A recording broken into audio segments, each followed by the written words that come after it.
Assalamualaikum warahmatullahi wabarakatuh. Terima kasih kepada Ibu Desmiza yang telah memberikan kesempatan kepada kelompok kami untuk mempresentasikan hasil telah jurnal kami yang berjudul Praktik Rantai Pasokan Hijau dan Kinerja Berkelanjutan Perusahaan Pertambangan Bukti dari Negara Berkembang. Yang bergontakan ada Tasya Nadia dengan NIM 072, saya sendiri Jen Tamara dengan NIM 074, dan ada Nurjaya dengan NIM 079. Lalu selanjutnya ada pendahuluan latar belakang. Sektor pertambangan gana terus memberikan kontribusi yang signifikan terhadap perekonomian negara, contohnya terhadap pendapatan pajak pemerintah dan PDB. Kontribusi yang signifikan ini ekstraktif terhadap perekonomian Ghana ini adalah hasil dari stabilitas demokrasi sulit melalui partai yang dinikmati negara tersebut sejak kembalinya demokrasi pada tahun 92 oleh Adu Beaufort et al. 2021.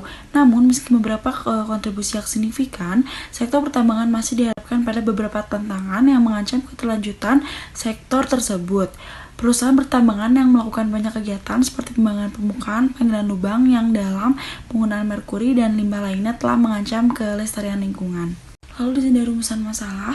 Yang pertama ada apakah kemitraan pasokan strategis berpengaruh terhadap kinerja ekonomi sosial dan lingkungan. Yang kedua, untuk apakah praktik-praktik akhir kehidupan secara berpengaruh ekonomi, sosial, dan lingkungan. Yang ketiga, apakah pengelolaan lingkungan berpengaruh terhadap kinerja ekonomi, sosial, dan lingkungan. Yang ketiga, apakah praktik eko-inovatif berpengaruh terhadap kinerja ekonomi, sosial, dan lingkungan. Lalu ada tujuan penelitian. Yang pertama, untuk mengetahui apakah kemitraan pasokan strategis berpengaruh terhadap kinerja ekonomi, sosial, dan lingkungan. Yang kedua, untuk mengetahui apakah praktik-praktik akhir kehidupan secara berpengaruh ekonomi, sosial, dan lingkungan. Yang ketiga, untuk mengetahui apakah pengelolaan lingkungan berpengaruh terhadap kinerja ekonomi, sosial, dan lingkungan. Yang keempat, untuk mengetahui apakah praktik ekonotif berpengaruh terhadap kinerja ekonomi, sosial, dan lingkungan. Lalu sini tinjauan pustaka. Ada kajian teorinya yaitu manajemen operasi, sosial ekonomi, logistik, grand supply management, rantai pasokan, perusahaan pertambangan.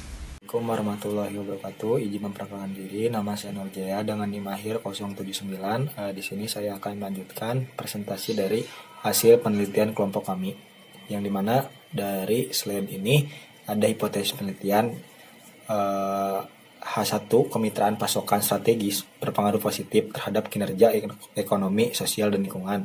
Dan untuk H2, praktik-praktik akhir kehidupan secara positif mempengaruhi ekonomi, sosial, dan lingkungan. Dan untuk H3, pengelolaan lingkungan berpengaruh positif terhadap kinerja ekonomi, sosial, dan lingkungan. Dan untuk H4-nya, praktik eko-inovatif berpengaruh positif terhadap kinerja ekonomi, sosial, dan lingkungan. Dan untuk selanjutnya di sini ada metode penelitian. Dan selanjutnya metode penelitian yang dimana di sini ada jenis penelitian, populasi, sampel, dan pengumpulan data. Dan untuk yang pertama, jenis penelitian ini menggunakan metode penelitian kuantitatif. Dan untuk populasinya di sini ada 413 perusahaan yang dikelompokkan ke dalam perusahaan pertambangan terdaftar 108 dan tidak terdaftar ada di 305. Dan untuk sampel di sini ada 102 besar yang dikelompokkan skala besar, skala menengah, dan skala kecil. Dan untuk pengumpulan data di sini yang dilakukan peneliti dengan menggunakan metode kuesioner. Untuk selanjutnya di sini ada hasil dan pembahasan. Untuk selanjutnya di sini ada hasil dan pembahasan kriteria kualitas, yang dimana dalam tabel 1 ini menyajikan hasil kriteria kualitas yang digunakan dalam menilai model. Angka alpha Cronbach menunjukkan bahwa dari semua variabel yang dipertimbangkan, inovasi lingkungan dan praktik akhir kehidupan mencatat angka di bawah 0,7, tetapi masing-masing berada dalam ambang 0,642 dan 0,684. Dan untuk selanjutnya di sini ada validitas diskriminan, yang dimana dalam meja 2 menyajikan validitas diskriminan menggunakan kriteria Vommel-Racker. Hasil menentukan adanya validitas diskriminan antara semua konstruk. Kriteria kualitas dan hasil validitas diskriminan menegaskan bahwa model tersebut sesuai untuk analisis. Selanjutnya di sini ada gambar yang dimana validitas diskriminan, yang dimana Nah, gambar 2 ini menyajikan model struktural yang dikembangkan untuk memprediksi pengaruh praktik rantai pasokan hijau perusahaan pertambangan terhadap kinerja berkelanjutan. Seperti yang disajikan dalam gambar 2, angka-angka dalam lingkaran menjelaskan seberapa besar varians kinerja ekonomi, lingkungan, dan sosial MENS. Perkenalkan, nama saya Tasyana Diano Ajija dengan NIM akhir 072. Di sini saya akan menjelaskan tentang koefisien jalur. Tabel 3 menyajikan hasil bootstrap. Hasil menunjukkan bahwa praktik eko-inovatif secara signifikan memprediksi kinerja ekonomi, lingkungan, dan sosial perusahaan pertambangan di Ghana.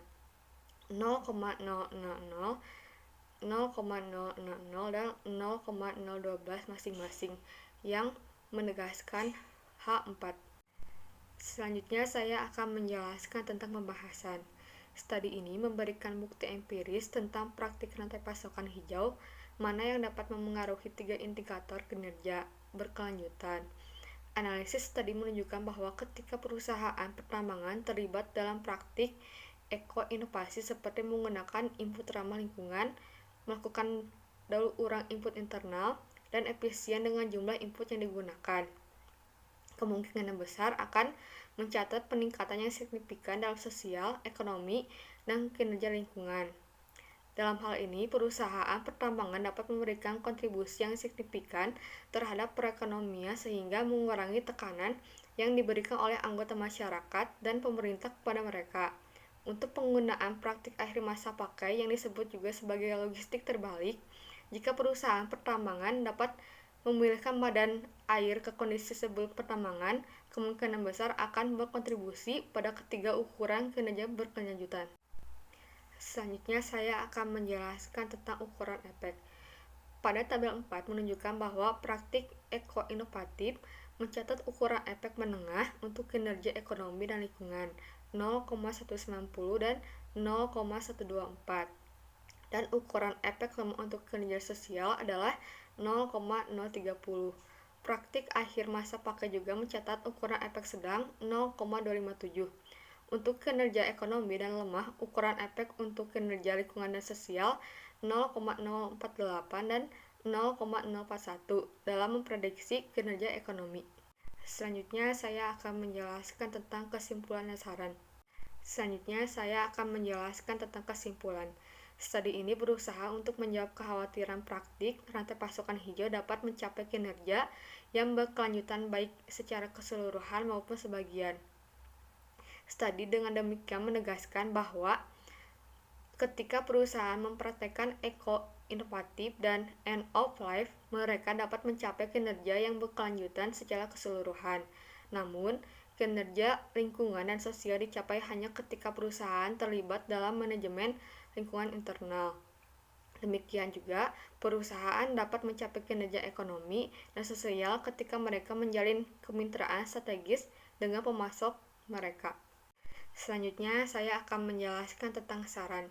Studi di masa depan dapat berfokus pada pengenalan variabel ketiga, yaitu adanya tekanan institusional. Untuk mengetahui apakah perusahaan pertambangan pada rantai pasokan hijau praktik mereka sendiri atau dipaksa untuk melakukannya. Penelitian lebih lanjut dapat mempleksikan penelitian di wilayah geografis lain dan dapat mencakup berbagai industri untuk meningkatkan generasi hasil. Sekian presentasi dari kelompok 6. Mohon maaf bila ada kesalahan. Assalamualaikum warahmatullahi wabarakatuh.